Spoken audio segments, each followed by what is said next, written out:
On était tannés. On était vraiment, Tanné. Tanné quoi? oui, plus capables. C'est vrai, t'es français. On était plus capables. On était à bout. On a, je sais pas comment dire ça là, mais en tout cas, on était vraiment plus capable de continuer à payer des dépenses, des bills. On a décidé de changer les choses et de vraiment voir Systématiser et donner une comment... structure à nos finances Exact. et de budgéter les choses correctement. Bonjour et bienvenue sur le podcast Couple Imo. Je m'appelle Aldric et je suis avec mon épouse Jenny. Bonjour tout le monde. Donc aujourd'hui, on a essayé de voir avec vous comment on budgétise nos revenus et nos dépenses pour s'assurer que on puisse atteindre nos objectifs financiers. Comme Jenny l'a dit tout à l'heure, on était fatigué de payer tout un tas de dépenses, de factures, de taxes, d'électricité, de... voiture, Exactement. On a Internet, ouais, téléphone. notre permis de conduire, immatriculation. Ouais, parce qu'ici, on paye l'immatriculation, le permis de conduire, Alors qu'en France, c'est l'assurance, ouais. changement des pneus. Hiver, été, c'est... Il y a tellement de choses et tout, puis on était vraiment fatigués de payer tout ce genre de choses. Donc, on a essayé de voir un peu qu'est-ce qui existe sur le marché, comment on peut structurer les choses, comment on peut budgéter correctement. Pour vous dire, on dépensait près de 80%, je pense, après analyse de nos revenus, juste dans des factures et autres dépenses à cause des investissements qu'on avait en immobilier et autres. Puis c'était plus soutenable. On passait plus de temps à payer les choses que de profiter vraiment. Donc c'est pour ça que là, pour nous, c'est limite... ça nous tient à cœur. C'était comme un objectif. Ouais, c'est la première chose que j'ai faite quand tu m'as dit ça, j'ai fait la liste des dépenses. D'ailleurs, on a le budget là pour ceux qui regardent en couple. On a fait la liste des dépenses, puis j'ai dit, OK, on paye trop cher pour ça, trop cher. J'ai appelé l'assurance, j'ai dit, on voit qu'on paye quand même assez, montant quand même assez élevé. Qu'est-ce qu'on peut faire pour baisser nos mensualités? Qu'est-ce qu'on a fait aussi? Il y avait le téléphone. Donc, au début, on payait chacun. On avait deux factures différentes. Donc, on a décidé vu qu'on a des entreprises, faire passer sur l'entreprise. Parce que souvent, on utilise on a un seul téléphone, puis les clients nous appellent. Là. On n'a pas un seul téléphone. Non, mais chacun... Non, pas un téléphone. Non, mais un téléphone comme pour nos business et pour nous. Fait qu'on on l'a juste mis sur le business parce que nos clients nous appellent directement. Donc, ça a permis de déjà réduire nos dépenses personnelles. Et en plus de ça, on a une seule facture pour nous deux. Puis en plus, vu que tu m'as parrainé, tu m'as rentré dans la facture, ils ont réduit chaque mois un montant. Et aussi, on s'est rendu compte que nos téléphones, ils arrivaient à leur renouvellement. Donc, à la place de prendre un nouveau forfait, payer le téléphone en même temps, on a dit, on garde le même téléphone, puis on baisse combien on paye.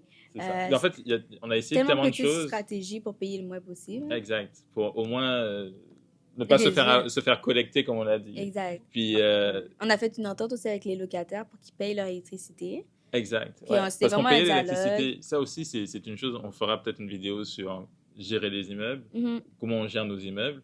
Puis, sur le premier qu'on a acheté, c'est nous qui payons... on payait l'électricité de peut-être 2 locataires sur 4.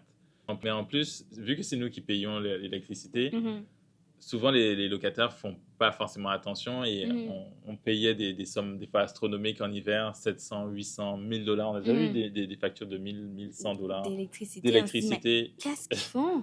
Plus que le loyer.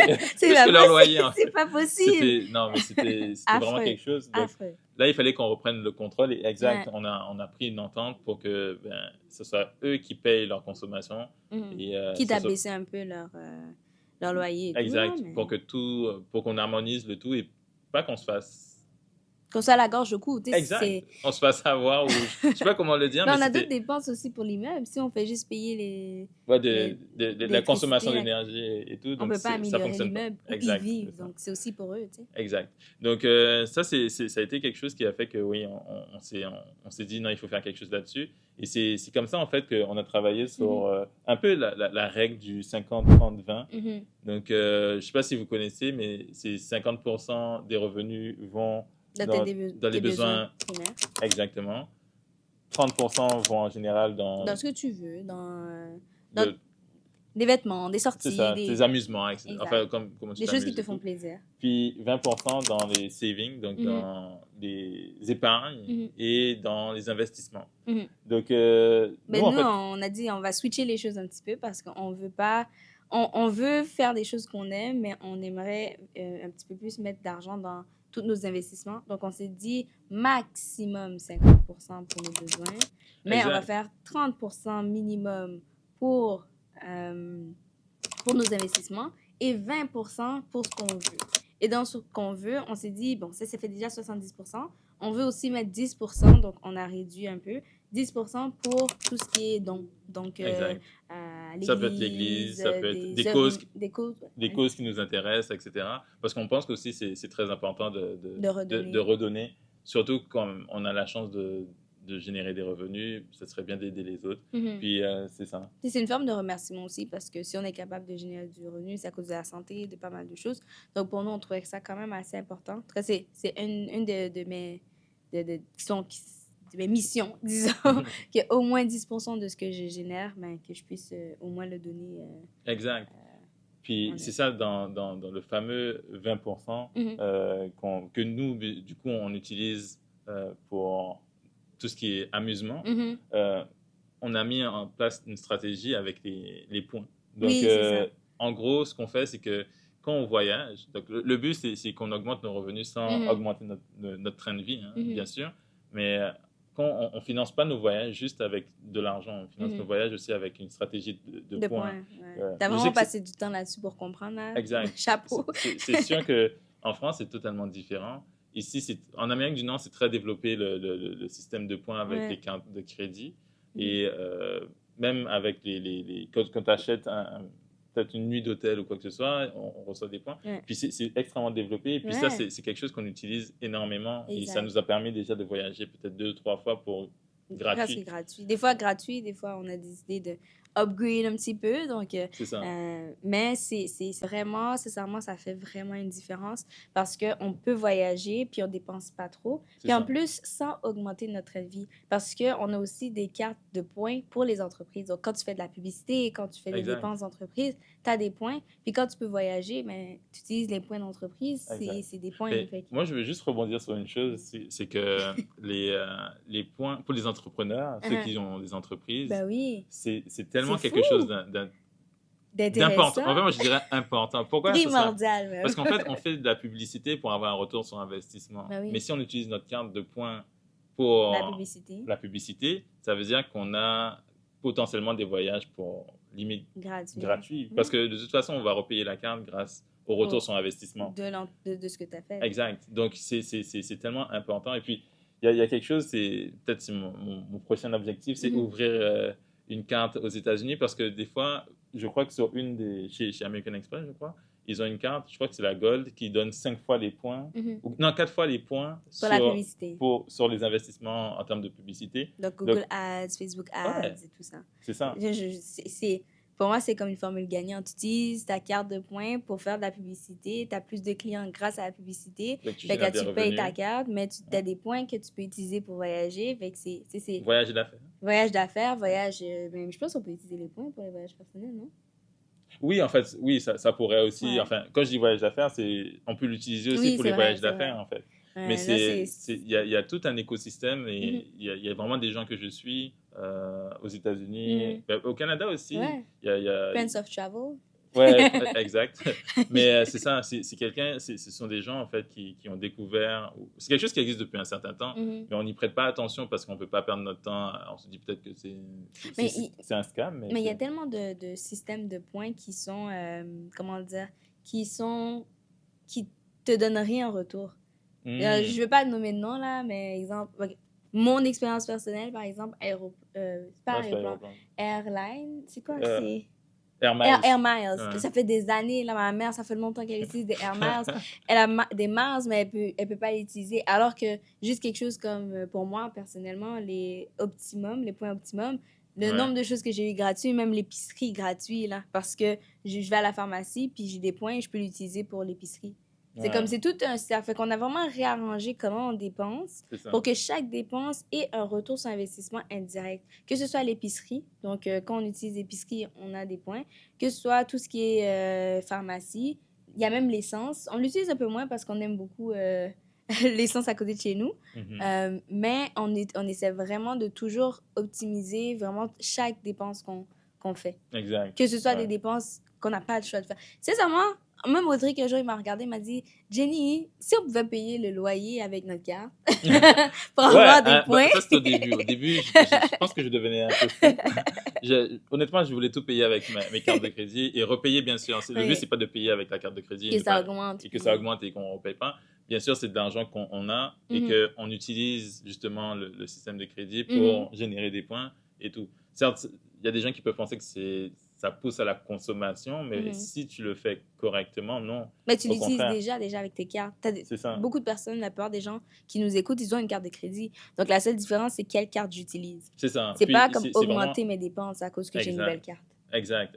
Après, il y a des gens qui préfèrent tout ce qui est cashback, donc recevoir de l'argent grâce à la carte.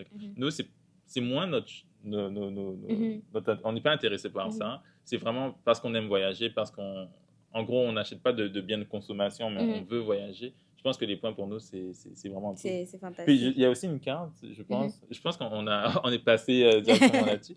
Mais ça fait partie du budget, là. Parce qu'on a budgété quelle carte qu'on utilise. On pourra faire une vidéo vraiment 100% là-dessus. Ouais, si ça vous intéresse. Puis je suis curieux de savoir, ceux qui sont en France, ou en Belgique, ou en Suisse, ou peu importe, est-ce que vous avez un système un peu dans le même style? Est-ce que ça existe?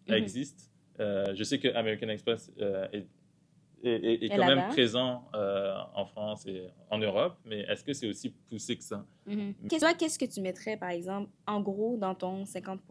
Est-ce que pour toi, l'épicerie, c'est comme dans le 50%? Oui, c'est un besoin primaire. C'est sûr que tout ce qui est primaire. Donc, j'aurais mis tout ce qui est alimentaire, tout ce qui me permet de me loger. Donc, si c'est une hypothèque, parce que j'ai un unifamilial ou un plex ou quoi que ce soit. Exact, donc je l'aurais mis là-dedans. Donc, la nourriture de base, donc pas les restaurants, vraiment l'épicerie, comme elle dit, ou faire les courses. Donc, ça serait vraiment faire ça. Ça serait vraiment ça. Et puis, tout ce qui est... Netflix, en anglais, par exemple. Non, utilities du style tout ce qui est énergie, donc électricité, gaz, si on paye le gaz. Oui, si on doit se déplacer, j'aurais mis l'essence aussi. Donc, tout ce qui est moyen de déplacement, donc voiture. Donc, tout cet aspect-là, en fait, ça va rentrer en ligne de compte là-dedans. On pourrait même faire une checklist de ce que nous, on comptabilise, en fait, dans notre 50%. Ouais, on pourrait faire ça comme les besoins primaires, donc le 50% de ce que tu as vraiment besoin. Le need, non, need, c'est là. Les want, qu'est-ce que tu veux. Puis finalement... c'est ça. Finalement, les investissements. Oui, exact. Puis, en tout cas, pour le 50%, c'est ce que nous, on comptabilise majoritairement. Donc, c'est vraiment 3 grosses catégories qui prennent vraiment, qui sont assez lourdes, mais c'est normal. Le loyer. C'est pour continuer à vivre. Donc, c'est vraiment le loyer, tout ce qui est utility, donc énergie et haute, et la nourriture. Donc, pour manger, ça prend vraiment beaucoup du budget. Ensuite, pour ceux qui ont des enfants, par exemple, les dépenses pour l'enfant aussi. Là, oui, exact. Mais c'est exact. Ça rentre en ligne de compte, mais pour moi, ça rentre aussi directement dans le côté de se loger ou manger, etc. Donc, pour moi, ça fait partie. Par exemple, les activités de l'enfant, genre. Les activités, ça va dans le want. OK. Pour certaines personnes, ils doivent dire que... Bon, exemple, on n'est pas encore d'accord prochainement, quand on aura des enfants. Exact. Mais OK, mais par exemple, ce que tu veux. Exemple, les wants, tu mettrais... Les wants, tu mets quoi dedans? Moi, je dépense vraiment zéro. Au début, oui, je jouais un peu plus c'est sûr que j'aime ça, la PlayStation, puis j'aime beaucoup la F1. Donc, certes, j'ai un volant, etc. J'aime vraiment ça. Mais... c'est une dépense comme ça, puis je dépense pas trop. Dans c'est vraiment les voyages. En fait, c'est vraiment justement la préparation de mes potentiels voyages. Donc, parce qu'on sépare les voyages d'affaires des voyages personnels. Donc, on essaie de faire toujours 1 ou 2 voyages personnels. Notamment, alors, des fois, on va en Guadeloupe, mais c'est chez la famille. Donc, ça peut être personnel, des fois c'est pour affaires, mais souvent on part juste pour voir la famille et tout. Donc ça, c'est ça, c'est de préparer. Donc c'est vraiment le voyage. C'est vraiment les voyages. Ouais, c'est vraiment, pour moi, majoritairement, c'est les voyages. Ça peut être un peu de technologie. Donc peut-être que je vais m'acheter un micro. Je sais pas, mais vraiment, c'est vraiment, je me rends compte que c'est Je sais, je suis ennuyant. Là. Mais je sais pas. C'est vraiment, ouais, les voyages, les beaux hôtels. Mais les livres aussi, t'aimes ça? Ah oui. Ah ouais, les livres. J'achète des livres. Je peux acheter des livres juste pour acheter des livres d'ailleurs. Donc, ouais, c'est une forme d'investissement aussi. Il y a un livre que j'ai lu dernièrement. C'est un des livres que j'ai lu du début à la fin sans lire d'autres livres. Parce qu'il a dit à tout le monde là, sur les médias sociaux que j'ai lu plusieurs livres en même temps. 4 livres en même temps. Mais ce livre-là, je pense que c'était Financially Free, quelque chose comme ça. Je vais le mettre dans le lien dans la description.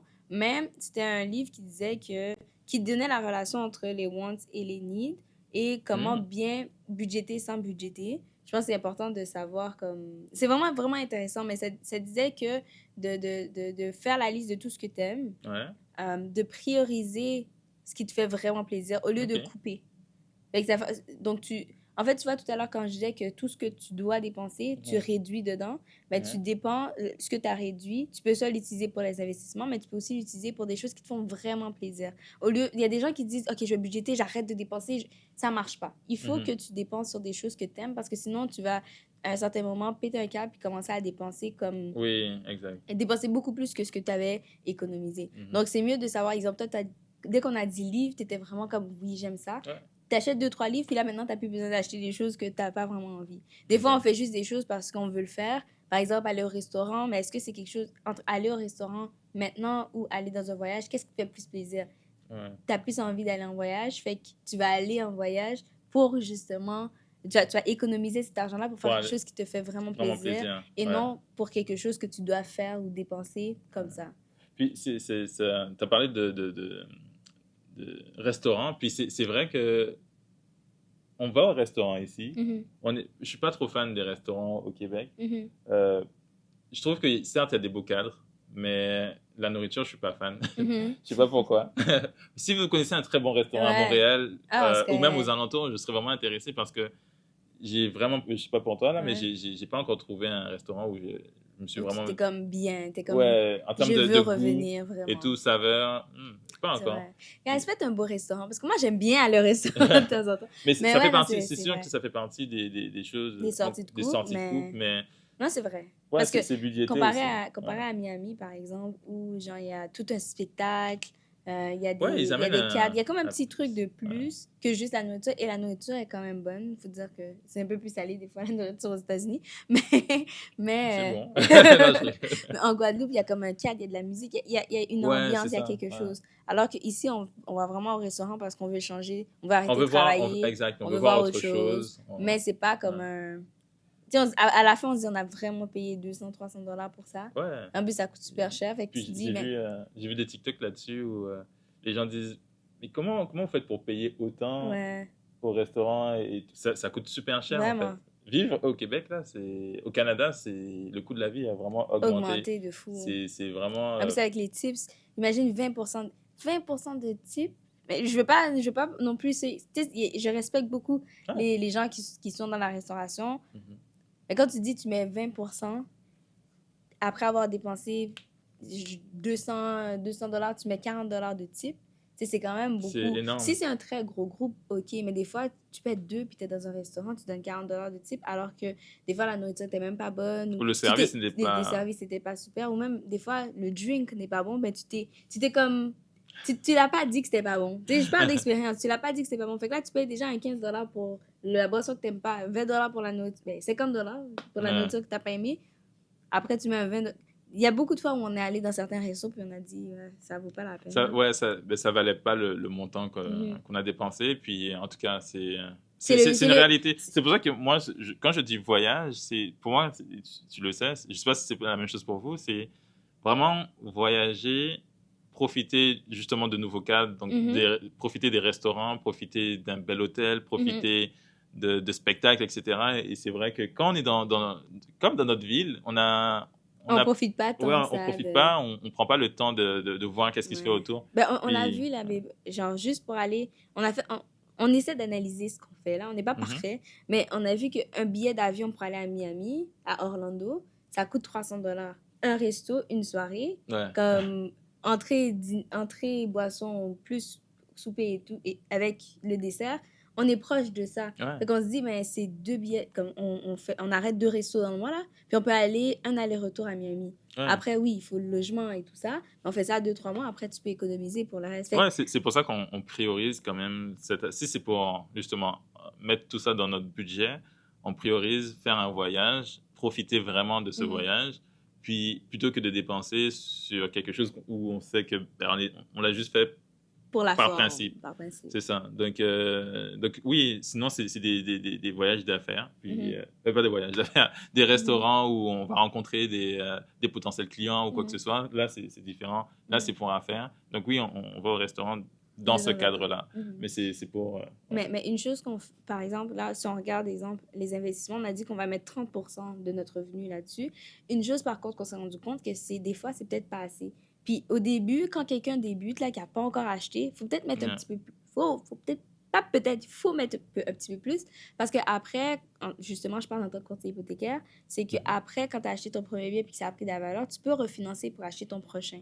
Du coup, des fois, économiser le montant que tu as besoin pour la mise de fonds, 30%, c'est peut-être pas assez. Du coup, une bonne partie de ce 30%-là, on aimerait ça le mettre dans les marchés financiers plutôt que de le mettre pour économiser pour la mise de fonds. Mais plutôt, quand on débute, on le fait, on met beaucoup plus d'argent de côté pour acheter. Mais des fois, c'est pas assez. Ça va prendre 2, 3 ans, 5 ans pour économiser assez pour acheter la maison. Du coup, vu que nous, on a déjà acheté, on peut se permettre de se dire, on va mettre un petit peu moins d'argent de côté, mais ça sera sur les marchés financiers juste. Puis on utilise la plus-value de nos maisons pour réinvestir cet argent-là dans l'achat d'une maison. Donc, d'une autre maison ou dans du CAPEX aussi, là, quand il faut faire des travaux, ou sinon, c'est pour investir aussi dans les marchés. Mais oui, c'est sûr qu'on a vraiment cette logique d'investissement et de réinvestissement. Donc, c'est beaucoup plus simple. Mais pour quelqu'un qui débute, je pense que oui, 30%, en fait, le but, quand on commence, en tout cas, si c'était quelque chose que je devais recommencer et tout, même commencer, peu importe, ça serait vraiment de mettre le maximum, de réduire le maximum les dépenses, les dépenses et de maximiser les investissements. Et d'avoir un premier bien. Tu sais, il y a tellement de gens, puis ça va être une vidéo qu'on fera prochainement sur acheter sa première maison, combien il faut d'argent, etc.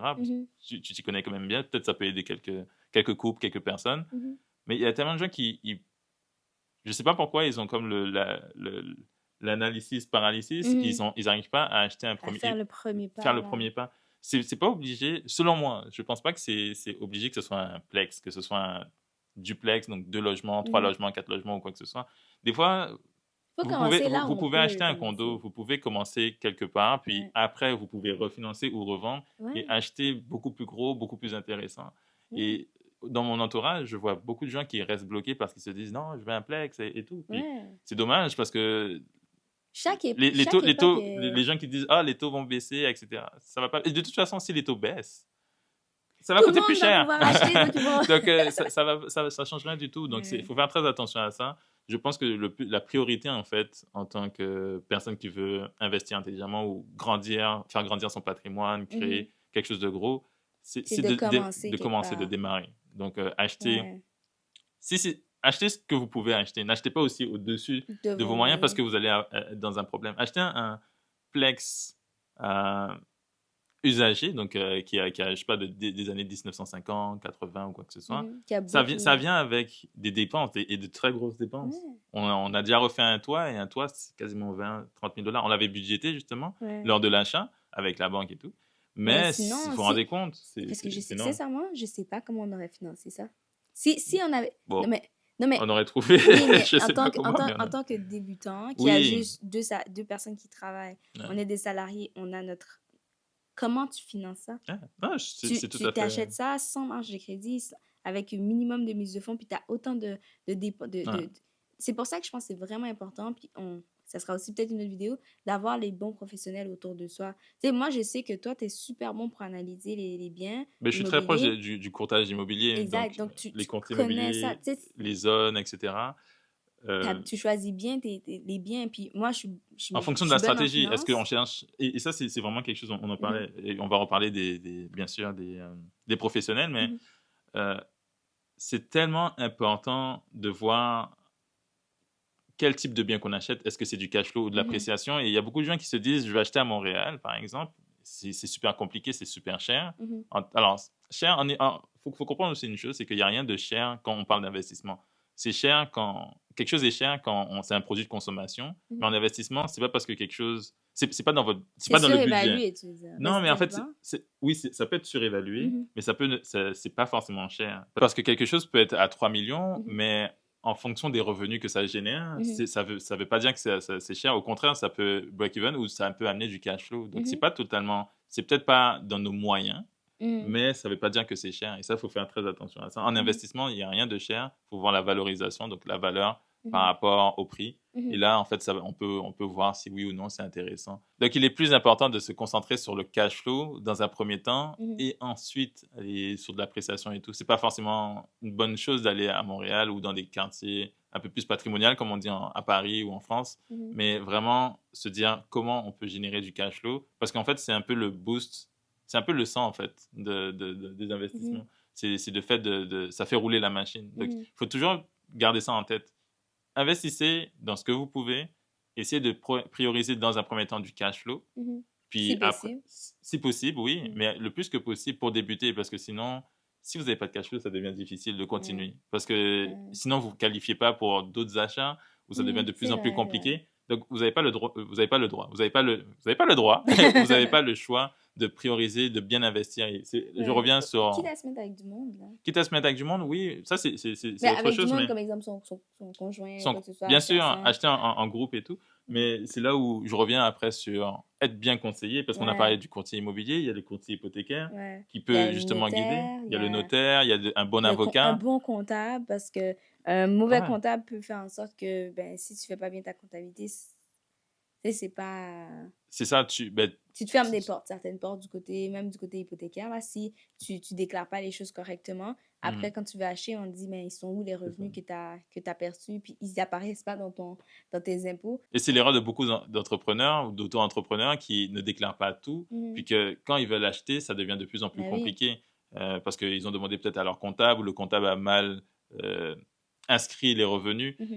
Et ça bloque. Donc, ça, il faut faire vraiment très attention avec ça. C'est vrai. Donc, c'est extrêmement important d'être bien entouré, de rencontrer du monde, de discuter avec des gens qui ont la même vision, les mêmes objectifs, parce que ça va vous permettre d'aller beaucoup plus loin. Et le plus important, là, c'est de commencer quelque part. Puis, je suis contente qu'on l'a fait et de prendre le temps de budgéter ensemble. Puis, c'est pour ça qu'on a fait le budget. Donc, on vous invite à le télécharger. En plus, dernièrement, on a créé une chaîne WhatsApp où on peut échanger avec vous directement. Donc, plus prendre votre opinion sur certaines choses. On fait des sondages. Comme ça, on peut vraiment avoir cette proximité. Donc, on vous invite à nous rejoindre. Puis on partage aussi nos insights, donc ce que nous, on pense, ce qu'on voit, ce qu'on découvre. Certaines fois, on va à certains endroits qui sont parfois intéressants. Puis, on veut bien le partager. Et ce sera, je pense, que sur la chaîne WhatsApp. Ce sera nulle part ailleurs. Parce que c'est vraiment quelque chose d'un peu plus intime, on va dire. Exact. Donc, on s'est rendu compte qu'il y a 93% des gens qui ne sont pas encore abonnés. Ça avait descendu à 90, on était content. Là, ça a remonté à 93. Je pense qu'il y a plus de gens qui découvrent, mais ils ne sont pas encore motivés. Donc, abonnez-vous, s'il vous plaît. Abonnez-vous. Exact. Puis, en plus, partagez aussi. Continuez à partager. Oui, on a en plus les levels qu'on aimerait atteindre. Donc, venez faire partie de Couple Imo. Puis, donc, pour continuer à nous regarder, on a d'autres vidéos. Vous pouvez cliquer ici pour voir les vidéos et on se dit à très bientôt. Bye.